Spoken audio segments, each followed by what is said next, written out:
बिस्मिल्लाहिर्रहमानिर्रहीम। अस्सलामुअलैकुम। क्या आप जानते हैं शैतान का म्यूजियम कहाँ वाक़ है? ईस्टर पर अंडों को क्यों सजाया जाता है? यूरोप का आखिरी मुल्क कौन सा था जिसने ईसाईयत कबूल की? किस मुल्क में 2 यौम आज़ादी मनाए जाते हैं? ख़वातीन की ड्राइविंग पर पाबंदी कब ख़त्म हुई? ये सब हैरत अंगेज़ और दिलचस्प मालूमात और बहुत कुछ आपको मिलेगा इस वीडियो में। और आज हम बात करेंगे लिथुआनिया के बारे में। वीडियो को लाइक और चैनल को सब्सक्राइब जरूर करें, शुक्रिया। लिथुआनिया दुनिया का वाहिद मुल्क है जिसकी कौमी शनाख्त खुशबू है। इसे दी सेंट ऑफ लिथुआनिया कहा जाता है। गैलीमार्ड की तरफ से तैयार करदा लिथुआनियन खुशबू बरगामोट, जंगली फूलों, अदरक, रसबरी और ग्रेप फ्रूट का मुरकाब है, जिसमें अंबर, देवदार, चंदन, पैचोली और लकड़ी की कई इस्तेमाल होती है। लिथुआनिया की कौमी खुशबू देवदार, अंबर और जंगली फूलों का मजमुआ है जो मुल्क की कुदरती खूबसूरती को मुकम्मल तौर पर अपनी गिरफ्त में ले लेती है। सनोबर के दरख्तों की ताजगी जंगल के वसी इलाके की नुमाइंदगी करती है जो मुल्क के बेशतर हिस्से पर मुहित है। जंगली फूल एक मीठी और नाजुक खुशबू लाते हैं, इस मुल्क की खुशबू में खूबसूरती और नरमी का इजाफा करते हैं। गर्म मौसम गर्मा के महीनों में रंगीन जंगली फूल जैसे कैमोमाइल, पापी और बटरकप खिलते हैं। उनकी इन 3 खुशबुओं के इम्तिजाज से एक मुनफरिद और दिलकश खुशबू पैदा होती है जिसे लिथुआनिया की कौमी खुशबू समझा जाता है। ये खुशबू मुख्तलिफ शक्लों में दस्तयाब हैं, बशमूल परफ्यूम, रूम स्प्रे और खुशबू के तेल। ये लिथुआनियन शनाख्त का एक अहम हिस्सा है और लोगों की ज़मीन से मोहब्बत और फितरत के तहफ़्फ़ुज़ की अहमियत को ज़ाहिर करता है। लिथुआनिया के शहर काउनस में शैतान का म्यूजियम मुल्क के सबसे मुनफरिद अजायब घरों में से एक है। ये म्यूजियम 1966 में कायम किया गया था और दुनिया भर से शैतानी नमूने जमा करने और महफूज करने के लिए वक्फ है। शैतान के अजायब घर के मजमुआ में शैतान के बहुत से मुजस्मे, पेंटिंग्स और आर्ट के दीगर काम शामिल हैं। कुछ सबसे ज्यादा काबिले जिक्र टुकड़ों में 19वीं सदी का जापानी शैतान का मास्क, तिब्बती खोपड़ी, चिकन पर सवार शैतान की लकड़ी का मुजस्मा और शैतान का कांसी का मुजस्समा शामिल है। ये नक्शो निगार रिवायती तौर पर घरों और देहातों को बुराई से बचाने के लिए इस्तेमाल होते हैं और ये लिथुआनियन लोक दास्तानों का एक अहम हिस्सा हैं। एम्बा अपनी गर्म आरामदाह खुशबू के लिए जाना जाता है और इसे लिथुआनियन गोल्ड भी कहा जाता है। ये सदियों से लिथुआनियन तारीख और सकाफत का एक अहम हिस्सा रहा है। इसके मुनफरिद रंग और शमूलियत की वजह से लिथुआनियन एम्बर को दुनिया में सबसे खूबसूरत और कीमती माना जाता है। एम्बर बहिरा बाल्टिक में पाया जाता है। ये सदियों से लिथुआनिया की सकाफत के कीमती तोहफे और अलामत के तौर पर इस्तेमाल होता रहा है। एम्बर लिथुआनिया की पूरी तारीख में मुख्तलिफ मकासद के लिए इस्तेमाल होता रहा है। ख्याल किया जाता है कि इसके पास शिफा बख्श खुसूसियात हैं और इसे कुदरती इलाज के तौर पर इस्तेमाल किया जाता था। एम्बर को जेवरात और तावीज़ात में भी इस्तेमाल किया जाता था। ये दौलत और रुतबा की अलामत थी और इसको अक्सर बतौर तोहफा दिया जाता था। आज एम्बर लिथुआनिया की सबसे अहम बरामदात में से एक है। लिथुआनिया यूरोप का आखिरी मुल्क था जिसने 1387 में ईसाईयत को अपनाया।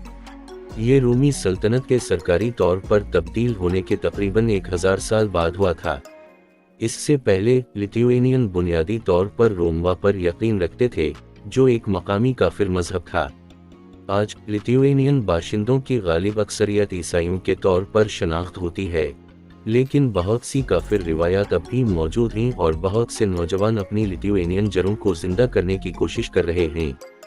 जोन स्टरनकना की तवील मुद्दत क़यादत में लिथुआनिया की आज़ादी के बाद जदीद तामीर नौ का आगाज़ भरपूर तरीके से हुआ। उनकी तकरीब में हजारों अफराद ने शिरकत की। जदीद लोम्बा तहरीक ने बुत परस्ती को एक सरकारी मजहब के तौर पर दोबारा कायम करने की कई कोशिशें की हैं जो लिथुआनियन कानून के जरिए महफूज हैं। रूसी इससे मुत्तफिक नहीं हो सकते क्योंकि उनका दावा है कि इन्होंने 17वीं सदी में वोडका की पैदावार शुरू कर दी थी। ताहम लिथुआनियंस का दावा है कि रूसियों को उस वक्त तक मालूम नहीं था कि असली वोडका कैसे बनाया जाता है जब तक कि रूसी कीमिया दान डी मेंडेलीफ ने शराब को साफ करने का तरीका दरियाफ्त नहीं किया। वो पहला शख्स था जिसने शराब और पानी को हुजम के बजाय वजन के लिहाज से मिलाने की तजवीज़ पेश की। ये एक ऐसा अमल है जो आज तक मगरबी यूरोप में नाक़िस क्वालिटी वोडका के प्रोड्यूसर को मालूम नहीं है। अनाज से कशीद शुदा वोडका 10वीं सदी के आगाज में ही लिथुएनिया में तैयार की गई थी।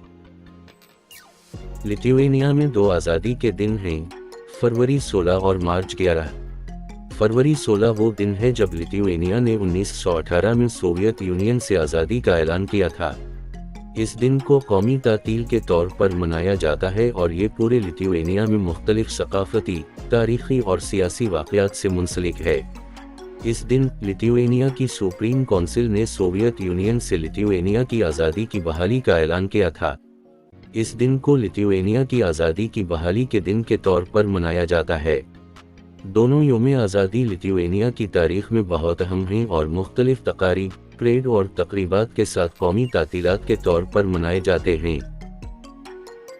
लिथुएनिया अपने हमवार इलाके और दिलकश मनाजिर की वजह से हॉट एयर बलून्स की परवाज़ों के लिए एक मकबूल मकाम है।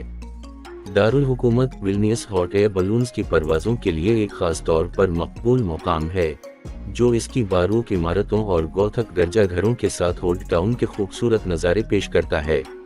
लिथुएनिया में हॉट एयर बलून्स का मौसम आमतौर पर मई में शुरू होता है और सितंबर तक रहता है। जुलाई और अगस्त में बेहतरीन मौसमी हालात दस्तयाब होते हैं। गुब्बारे की परवाज़ें आमतौर पर 1 घंटा चलती हैं। मुसाफिरों के पास खूबसूरत मनाजिर, झीलों, जंगलात और करून वस्ती के किले जो लिथुएनियन ज़मीन की तज़ीन की खुसूसियत रखते हैं पर एक अनोखा तनाजुर होगा। लिथुएनिया की कौमी डिश का नाम भी बेलनाकार ज़ेपलिन गुब्बारे के नाम पर रखा गया है। लिथुएनियन लोगों की अपनी तोहमात हैं। यहाँ कुछ अनोखे तोहमात हैं जिन पर इस मुल्क के लोग यकीन करते हैं। जब आप किसी के घर जाएं और आपको गाना गाने का ख्याल आता है तो इस बात का ख्याल रखें कि ज़्यादा ज़ोर से सीटी ना बजाई जाए। ये कहा जाता है कि घर के अंदर सीटी बजाना बुरी रूहों को अपनी तरफ मुतवज्जे करेगा और इसे बदकिस्मती समझा जाता है। ख़ास तौर पर अगर आप एक खातून हैं तो इस बात का ख्याल रखें कि खाना खाते वक्त मेज़ के आखिर में मत बैठें। अगर आप मेज़ के कोने में बैठेंगी तो आप 7 साल तक गैर शादीशुदा रहेंगी। खाने की बात करते हुए ब्राउन ब्रेड और नमक के इम्तिजाज को असल में खुशकिस्मती समझा जाता है। काली रोटी ग़िज़ाई रेशे से भरपूर होती है और ये सेहत की अलामत है और असल में उसे नए घर के लिए बरकत की अलामत समझा जाता था।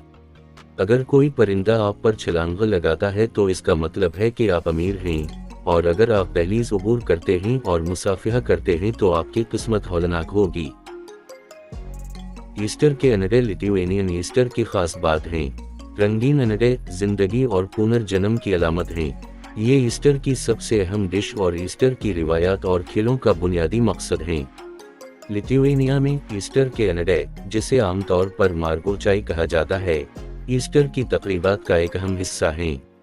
ईस्टर पर अनडे सजाना सदियों पुरानी रिवायत है और इसे अक्सर यसू मसीह के जी उठने की नुमाइंदगी के तौर पर देखा जाता है। लिथुएनियन ईस्टर अनडे की एक मशहूर रिवायत में मोम और कुदरती रंगों का इस्तेमाल करते हुए अंडों पर पेचीदा रंगीन नमूने बनाना शामिल है। इन डिज़ाइनों में अक्सर शक्लों में सलीब, फूल, परिंदे और रिवायती लिथुएनियाई नमूने शामिल होते हैं। रंगने से पहले अनडे पर मोम लगाया जाता है ताकि एक रुकावट बन जाए जो रंग को अनडे के इस हिस्से को रंगने से रोकती है। इसके बाद पेचीदा डिज़ाइन को जाहिर करने के लिए मोम को हटा दिया जाता है। एक और रिवायत एग नॉकन का खेल है जहां खानदान और दोस्त ये देखने के लिए मुकाबला करते हैं कि किसी और के अनडे को दस्तक देने के बाद कौन सा अंडा बरकरार रहता है। लिथुएनिया के बाज़ इलाकों में ये ख्याल किया जाता है कि जिनके अनडे नहीं टूटते वो साल भर खुशकिस्मत रहेंगे। लिथुएनिया में यूरोप का सबसे कदीम बलूत का दरख्त है जो 23 मीटर ऊंचा और 1500 साल से ज़्यादा पुराना है। बलूत का दरख्त लिथुआनिया की एक कुदरती यादगार है। इसे 1960 से कौमी यादगार नामजद किया गया था। ये एक पुराना दरख्त है जिसके बारे में कहा जाता है कि इसकी उम्र 1500 से 2000 साल के दरमियान है। लिथुएनिया के बारे में सबसे हैरानकुन हक़ाइक़ में से एक ये है कि 2002 तक ख़वातीन को ड्राइविंग लाइसेंस हासिल करने से पहले गायनी के इम्तिहान से गुजरना पड़ता था। ये ज़रूरत सोवियत दौर में मुतारफ़ कराई गई थी क्योंकि बाज़ अमराज़ नस्वा के बारे में कहा जाता था कि उनका अचानक दर्द नुकसान का बायस बन सकता है। मुझे खुशी है कि ये इम्तियाज़ी रिवाज अब ख़त्म कर दिया गया है। उम्मीद है आपको हमारी आज की वीडियो पसंद आई होगी। वीडियो को लाइक और चैनल को सब्सक्राइब ज़रूर करें। शुक्रिया।